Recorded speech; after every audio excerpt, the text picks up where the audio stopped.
ये अब्बा जान कह रहे थे, लेकिन मुलायम सिंह यादव उनके बब्बा हैं। अब्बा जान जिसको आज कह रहे हैं वो बब्बा, पता नहीं उत्तर प्रदेश के हर नौजवान आज उनको अपना बाबा भी मानता है। बब्बा मान के उन्हीं के यहाँ गए थे, उन्हीं के शरण में गए थे तो उनका उद्धार हुआ था। वह दिन वो भूल चुके हैं। और ऐसे लोग हिंदुत्व का प्रमाण पत्र दे रहे हैं जो कि देश के जंगे आज़ादी की लड़ाई को उन्होंने कमज़ोर किया, और वो लोग हिंदुत्व और राष्ट्रीयता का प्रमाण पत्र बांट रहे हैं। ईंट का जवाब पत्थर दे सकता है, तो पत्थर जो पत्थर है वो समाजवादी पार्टी है।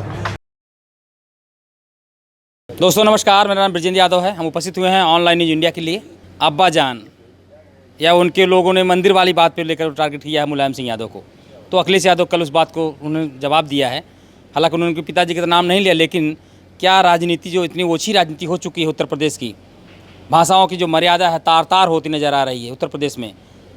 कभी विपक्ष हमला करता है, कभी पक्ष के लोग भी बोलते हैं, और वहीं पर जब उनको असंवैधानिक भाषा से टोटी चोर, अल्लाह, अब्बा जान और कई सारे शब्द से उद्बोधन किया जाता है विपक्ष को। लेकिन बीजेपी मायावती के ऊपर हमला नहीं करती, बसपा के ऊपर कोई हमला नज़र नहीं आएगा आपको। हम उसके ऊपर चर्चा करें क्या होता है। ये बताइए राजू जी, जिस तरह से योगी जी का भाषण आ रहा है, उन्होंने इंटरव्यू दिया है और उनको अब्बा जान का शब्द उपयोग किए हैं मंदिर के नाम पे, क्या है? देखिए, लोकतंत्र के सबसे बड़े कुर्सी पर बैठकर जो इस तरीके से अमर्यादित भाषा का प्रयोग नहीं करना चाहिए। और मैं ये कहना चाहता हूँ कि जिस मुख्यमंत्री के ऊपर दर्जनों मुकदमे हो, जो अपराधी प्रवृत्ति का हो, जिसके भाषा से जाहिलियत दर्शाया गया हो, उस मुख्यमंत्री से हम ऐसी भाषा का ही उम्मीद कर सकते हैं। और रह गया बात जो कह रहे थे कि अब्बा जान, वास्तव में जो है ये अब्बा जान कह रहे थे, लेकिन मुलायम सिंह यादव उनके बब्बा हैं। वही बब्बा जिनका नाम लेकर लोकसभा में फूट फूट कर ये रो रहे थे और अपनी जान की दुहाई मांग रहे थे। किस तरीके से अमर्यादित भाषा का ये प्रयोग कर रहे हैं, निश्चित रूप से इनसे कोई उम्मीद की नहीं जा सकती है। तो जब वो आडवाणी जी का सम्मान नहीं कर सकते, जब वो जोशी जी का सम्मान नहीं कर सकते, तो हम उनसे ये उम्मीद रख सकते हैं कि हमारे जो सर्वमान्य नेता हैं, जिनको उनके नेता जो अटल बिहारी वाजपेयी थे, उनके जो आडवाणी जी थे, वो भी नेताजी का सम्मान करते थे। तो जब ये अपने सम्मानित नेताओं का जब सम्मान नहीं कर रहे हैं, तो उनसे अगर हम ये उम्मीद करें, जिस भाजपा के संस्कार को इन्होंने ख़त्म किया है, जिस लोकतंत्र की हत्या करके आदरणीय मोदी जी और योगी जी जिस लोकतंत्र को परिभाषित करने का काम कर रहे हैं, और इस लोकतंत्र में जिस तरह का भाषा का प्रयोग उन लोगों ने किया है, निश्चित तौर पे ये इस बात को भी दर्शाता है कि इनके राज्य में हमारी बहनों का चीरहरण हो सकता है। उस पर आदरणीय योगी जी कुछ नहीं बोलेंगे। इनके राज्य में जिस तरह से जिला पंचायत के चुनाव में जिस तरह से लोगों के साथ अत्याचार, दुराचार और इनका जो आचरण रहा है, जिस तरह से गुंडा राज का इन्होंने नंगा तांडव किया, इस योगी से आप इससे ज़्यादा उम्मीद क्या कर सकते हैं। ये अभी अब्बा जान कर रहे हैं, आने वाले समय में पता नहीं क्या क्या इनके शब्दों से अपने को ये सुशोभित करेंगे। निश्चित तौर पे इस पे हमारे माननीय नेताजी का सम्मान तो नहीं घटा, लेकिन जो लोग बोल रहे हैं, आप जा कर के समाज के लोगों से पूछेंगे तो उनका संस्कार और उनके सम्मान के बारे में आम जनता भली भांति जान चुकी है। जो इस तरीके के भाषा का प्रयोग कर रहे हैं, जो लोग लोकतंत्र को नहीं मानते हैं, जो लोग संविधान को नहीं मानते हैं, और इतने बड़े कुर्सी पर बैठकर तो इस तरीके की भाषा का प्रयोग ठोक देना, तोड़ देना, अब्बा, इस तरीके की भाषा का प्रयोग वो कर सकते हैं। साक्षी महाराज ने भी बोला था अखिलेश जी को जी, लेकिन दूसरा हमला उन्होंने किया है। मैं ये कहना चाहता हूँ, जो लोग माननीय नेताजी का गेट खोलते थे, दरवाजे का, जो लोग वो उनकी सीट पोंछते थे, जो लोग जो है उनकी गाड़ी साफ़ करते थे, ऐसे लोग आज जो है इस तरीके का भाषा का प्रयोग कर रहे हैं। लेकिन ये समय और कालचक्र जब पलटता है तो वही लोग जो है इनकी भाषा में ही जवाब इनको दिया जाएगा, और खुद ये अपनी भाषा को बदलने का काम कर लेंगे। उत्तर प्रदेश की सरकार में बैठे महाराज जी की सरकार चल रही है, और आज महाराज जी के पास अपना काम बताने के लिए कोई काम उन्होंने किया नहीं। पूर्व की सरकार और आदरणीय राष्ट्रीय अध्यक्ष के रवि किशन ने कहा है कि एक घंटे ज़्यादा लग जाएंगे विकास कर गिनाएंगे, तो गिना दें। स्क्रिप्ट वाले हैं वो, कोई स्क्रिप्ट लिख के दे देगा तो वो गिनाएंगे, और सब झूठा गिनाएंगे। कोई भी इनका ज़मीन पे कोई काम नहीं है इनके पास। आज की डेट में बताने के लिए कोई विकास का कार्य नहीं है, करने के लिए कुछ इन्होंने किया नहीं है। लेकिन आज जब ये फंसे हैं तो ये हमेशा की तरह अपना मुद्दा ला रहे हैं, ध्रुवीकरण का मुद्दा जो बता रहे हैं कि हम अब्बा जान ये कह करके उनको ये पता होना चाहिए कि उसी विधानसभा में फूट कर रोए थे और उसी अब्बा जान जिसको आज कह रहे हैं वो बब्बा, पता नहीं उत्तर प्रदेश के हर नौजवान आज उनको अपना बाबा भी मानता है। बब्बा मान के उन्हीं के यहाँ गए थे, उन्हीं के शरण में गए थे तो उनका उद्धार हुआ था। वह दिन वो भूल चुके हैं और आने वाले चुनाव में समाजवादी पार्टी की सरकार आप लोग चुनाव की क्यों बात करते हैं बार-बार? चुनाव क्या है? क्योंकि सत्ता परिवर्तन करना है। और जब कहाँ कर पाए आप लोग? ये 2022 का आप चुनाव देखिएगा, 19 में कर पाए, इसके पहले और जब आप लोगों ने किया कहाँ कर पाए? कभी कभी होता है, भूल हो जाती है। गठबंधन करके आप लोगों ने हमसे भूल नहीं हुई, जनता से भूल हुई। उनको 15 लाख दिखाया गया, 2 करोड़ नौकरी दिखाई गई और तमाम बुलेट ट्रेन दिखाई गई। जो आदमी हवाई चप्पल वाले को ट्रेन पे बैठाने की बात करता था, आज वो ट्रेन बेच दिया। पूरा देश ये देख रहा है। जो पेट्रोल सस्ता करने की बात करते थे वो पूरा का पूरा पेट्रोलियम विभाग बेच दिए। आज क्या नहीं बिका, सब निजीकरण के हाथों में चला गया। 22 तो आप कह रहे हैं, मुझे लगता नहीं 22 में आ पाएंगे क्योंकि बिहार की राजनीति आप लोगों पर शो होने वाली है। इसीलिए तो जो बिहार की राजनीति है उससे हम लोगों ने सीखा है। बिहार की राजनीति सर ममता दीदी ने सीखा और उन्होंने बंगाल में इनको अच्छा खासा पटकनी दे दी। तो इनके इसी राजनीति से, इन्हीं से हम भी तो सीख रहे हैं ना कि जो आप सिखा रहे हो, जो आप दिखा रहे हो, आपको आप ही के चाल से हम आपको मारेंगे। और समाजवादी पार्टी का नौजवान और समाजवादी पार्टी का नेता जुझारू है, कर्मठ है और हम सर्व समाज की बात करते हैं। हम सबको लेके चलने की बात करते हैं। हम हिंदू और मुसलमान को बांटने की बात नहीं करते। हम पता है हमको इस देश में हिंदू और मुसलमान एक दूसरे के लिए, एक दूसरे की जोड़ी की तरह हैं। हाँ, मुसलमान की बात तो मत करिए बीजेपी के सामने। देखिए हम तो बात करेंगे, नफरत करती है। हम तो बात करेंगे, लेकिन कुछ लोग हैं जो शामिल करके इनके तथाकथित हिंदू आदि राजनीति में नहीं पड़ते। हम लोग भी हिंदू हैं, हम भी पूजा पाठ करते हैं, हम उनसे बड़े हिंदू हैं। हम एकदम हम तो बिना पूजा किए सुबह हम नाश्ता तक अन्न भी नहीं खाते। तो आप ये सोच लो कि भाजपा के लोग, हमको लगता है कि मटन और मुर्गा खा करके साथ मंदिर नहीं जाते होंगे। सुबह अगर उठते होंगे तो अंडा खा लेते होंगे, मटन खा लेते होंगे, उनका नाश्ता चलता होगा। वो जानते हैं शुद्धिकरण कैसे होता। शुद्ध गंगा जल मुंह में डाले शुद्ध हो गया, ये हकीकत है। आप जानिए, ये भाजपा के लोग हैं। मैंने कहा ना कि ये भाजपा के लोग हैं। मतलब इनका चरित्र जो है, दिखता कुछ और है, होता कुछ और है, करते कुछ और है। बात तो वही हो जाएगी, सपा वाले जो गुंडे हैं, बात वो हो जाएगी। आप जवाब देंगे? नहीं, देखिए आज समाजवादी पार्टी के नेता माननीय राष्ट्रीय अध्यक्ष अखिलेश यादव जिस तरीके से जनता के बीच में जाकर, और जनता मानने लगी है कि अगला मुख्यमंत्री पुनः 2022 में अखिलेश यादव होंगे और जनता मानने भी लगी है बात को। और माननीय अखिलेश यादव जो है पढ़े लिखे हैं, गंवार नहीं है। आप कभी उनकी भाषा को देखिएगा, उनकी भाषा जो संयमित तरीके से बोलते हैं, जो उनको बुरा भी बोलता है उसको भी वो अच्छे तरीके से उनसे बात करने का काम करते हैं। तो वो पढ़े लिखे हैं और जाहिल और पढ़े लिखे में अंतर होता है। मैं ये कहना चाहता हूँ कि जो लोग आज अब्बा कह रहे हैं, वास्तव में माननीय मुलायम सिंह यादव जी उनके बब्बा हैं और जब समय बदलेगा तो उन्हीं की भाषा में उनको जवाब दिया जाएगा। जो इनकी जो ठोको नीति है, ये अपने ही ठोको नीति में 2022 में जब जनता इनको ठोकेगी और ठोक करके जब बाहर खड़ा करके बैठा देगी, तब इनको अपने ठोक नीति का समझ आएगा कि जनता जब ठोकती है तो उस ठोकने में आवाज़ नहीं आती। तो जब जनता का लाठी जब चलता है ना, तो उस लाठी में आवाज़ नहीं होती। और वही ठोको नीति 2022 में जनता अख्तियार करने वाली है, अपने मन दिल दिमाग में बैठा चुकी है। आदरणीय योगी जी को 22 में और 24 में मोदी जी को। लेकिन बीजेपी कह रही है हमने राशन बांटा है, कोरोना काल में लोगों को सही से मैनेज किया है, सारी बातें उपलब्ध किया है। देखिए, और राशन बांटने की बात तो करेंगे, लेकिन ये बात तो नहीं बताएंगे कि जो पेट्रोल 60 रुपये में था उसको 100 रुपये से ऊपर हम बेच रहे हैं। जो तेल 80 रुपये में था उसको 180 रुपये में बेच रहे हैं। जो सरसों का तेल 65 रुपये में था उसको 225 रुपये में बेच रहे हैं। जो गैस 400 रुपये में था उसको 1000 में बेच रहे हैं।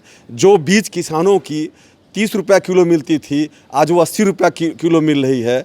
जो यूरिया खाद का दाम आप देख लो, उसका डबल हो गया है। और ये कहते थे कि 2022 तक हम किसानों की आय दोगुना कर देंगे। हर किसानों के सामने तो ऐसा इन्होंने भुखमरी खड़ा कर दिया है कि किसान अपने अनाज तक को बेचने के लिए तरस रहा है। मुस्लिम जो मतदाता है जनता उत्तर प्रदेश की, ओवैसी साहब आ रहे हैं, 100 सीट पे लड़ेंगे। आप लोग का समझ देखिए साफ हो जाएगा। नहीं, देखिए मैं बता रहा हूँ कि हमेशा भारतीय जनता पार्टी की ये बी टीम है, और ये मुस्लिम भाई भी जानते हैं कि ये केवल जो है पैसा लेकर ये चुनाव में लड़ाएंगे और समाजवादी पार्टी को हराने का काम करेंगे। ये मुस्लिम भाई जानते हैं, लेकिन ऐसा होगा नहीं, ध्रुवीकरण नहीं होगा। मुस्लिम समाजवादी पार्टी को ही वोट करेगा, और पूरा उत्तर प्रदेश, चाहे वह हिंदू हो, चाहे वह समाज का अंतिम व्यक्ति हो, गरीब, किसान, मजदूर, छात्र, नौजवान, सारे लोग समाजवादी पार्टी के राष्ट्रीय अध्यक्ष को पसंद कर रहे हैं। और ये लोग वोट करके 2022 में इनको पुनः भगाने का काम करेंगे। उत्तर प्रदेश से योगी जी कहाँ भगाएंगे आप लोग? सत्ता से भगाने का काम करेंगे। ये महंत ही करेंगे, ये घंटी बजाएंगे। इनका जो मूल काम है उनको वापस दे दिया जाएगा। और उत्तर प्रदेश के अंदर जो विकास का संगम, विकास की गंगा नहीं, विकास का संगम जो अखिलेश यादव जी ने बहाया था, उसे जो उनका काम छूटा हुआ है उसको पुनः आगे बढ़ाने का काम करेंगे। तो मंदिर बनाएंगे आप लोग जो बचेगा कर, तो क्यों नहीं बनाएंगे? जो काम और मंदिर, माननीय मुलायम सिंह यादव जी ने संविधान की रक्षा किया था। उन्होंने कहा था कि न्यायालय का जो फैसला होगा मैं खुद खड़ा होकर मंदिर बनवाऊंगा। और ये कोर्ट के पहले क्यों नहीं बना दिए? पिछली सरकार जो आडवाणी जी की सरकार, वाजपेयी जी की सरकार थी, और इनका उत्तर प्रदेश में मुख्यमंत्री था, देश में सरकार थी, उस समय क्यों नहीं बना दिया? उस समय तो पहले तो चिल्लाया कि हम आएंगे तो मंदिर बनाएंगे, लेकिन जब सरकार में, जब दोनों मतलब डबल इंजन की उस समय भी सरकार थी, लेकिन फिर ये कहने लगे कि न्यायालय का फैसला है। इसके पहले मोदी जी प्रधानमंत्री 2014 में बने, उसके बाद भी बोले कि नहीं, न्यायालय का जो फैसला होगा उसके बाद बने। जब न्यायालय ने फैसला दे दिया कि मंदिर बनेगा, तो इनका कहाँ एहसान है? वो तो मुलायम सिंह यादव जी भी कहते थे। चंदा तो वही लोग मांग रहे हैं। चंदा के नाम पर आप देख लेंगे, केवल नाम मात्र के हिंदू बनते हैं जो, और ऐसे लोग हिंदुत्व का प्रमाण पत्र दे रहे हैं जो कि देश के जंगे आज़ादी की लड़ाई को उन्होंने कमज़ोर किया, और वो लोग हिंदुत्व और राष्ट्रीयता का प्रमाण पत्र बांट रहे हैं। कौन राष्ट्रभक्त हैं, कौन हिंदू है? और सबसे ज़्यादा स्लाटर हाउस ये लोग चलाते हैं, सबसे ज़्यादा गौ-मांस का काम ये लोग कराते हैं।